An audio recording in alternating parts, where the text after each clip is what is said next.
Agenda 9 માં સૌથી પહેલા વાત કરીશું એ આતંક મચાવનાર સિંહણની। અમરેલીના રાજુલામાં આવેલા વાવેરા ધાનેશ્વરમાં સિંહણને પકડવા માટે જે ઓપરેશન હાથ ધરાયું હતું તેમાં આખરે હવે સફળતા મળી ગઈ છે। વિસ્તારમાં આતંક ફેલાવનારી સિંહણનું રેસ્ક્યુ કરીને પાંજરે પૂરી દેવાઈ છે, જેથી સ્થાનિકોમાં પણ હવે રાહત જોવા મળી। મહત્વનું છે, વન વિભાગ વિવિધ રેન્જના અધિકારીઓ અને કર્મચારીઓ સવારથી જ કામે લાગ્યા હતા, તો એનિમલ ડોક્ટરોએ સિંહણને બેભાન કરવામાં મદદ કરી હતી।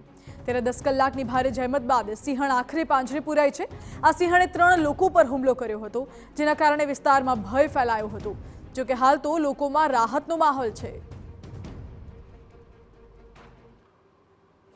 સિંહણને અમે અત્યારે રેસ્ક્યુ કરી લીધું છે। વેટરનરી ડોક્ટર દ્વારા ટ્રાન્કવિલાઇઝ કરી તમામ અમારી સાથે જે 3 ડોક્ટરો હતા એ ઓલરેડી ડોક્ટરોએ ખૂબ સારી મહેનત કરી, તમામ સ્ટાફે ટ્રાન્કવિલાઇઝ કરી લીધી અને એનું રેસ્ક્યુ કરી લીધું। હાલ અત્યારે અમે રાજુલા તાલુકાના વાવેરા ગામ આસપાસ જે સિંહણ આતંક મચાવતી હતી, જે 8 થી 9 કલાક બાદ વન વિભાગને ખૂબ મોટી સફળતા મળી છે। મેગા ઓપરેશન છે તે હાથ ધરવામાં આવ્યું હતું। અલગ અલગ રેન્જના ટીમના કર્મચારીઓ છે તે આ કામગીરીમાં જોડાયા હતા અને વન વિભાગનો મોટો કાફલો અલગ અલગ સીમ વિસ્તાર છે ત્યાં રેસ્ક્યુ કરવા માટેની કામગીરી છે તે હાથ ધરવામાં આવી હતી। વન વિભાગની ટીમ દ્વારા ટ્રેન્ક્યુલાઇઝ કરી અને સિંહણને પાંજરે પૂરી દેવામાં આવી છે, જેના કારણે આ વિસ્તારના લોકોએ રાહતનો શ્વાસ અનુભવ્યો છે। જોકે સિંહણે વન વિભાગને ખૂબ ભાગદોડ વચ્ચે આ સિંહણનું છે તે રેસ્ક્યુ ઓપરેશન કરવામાં આવ્યું છે અને વન વિભાગની ખૂબ મોટી સફળતા મળી છે। અત્યાર સુધીમાં 3 વ્યક્તિ ઉપર હુમલો કર્યો અને ત્યારબાદ મોડી રાતે વન વિભાગ દ્વારા સિંહણને પાંજરે પૂરી દેવામાં આવી છે અને એનિમલ કેર સેન્ટર ખાતે ખસેડવામાં આવ્યું છે। ત્યાં સિંહણને કયા પ્રકારની બીમારી છે કે કેમ તે વન વિભાગના ડોક્ટરો દ્વારા તેમની તપાસણી કરવામાં આવશે।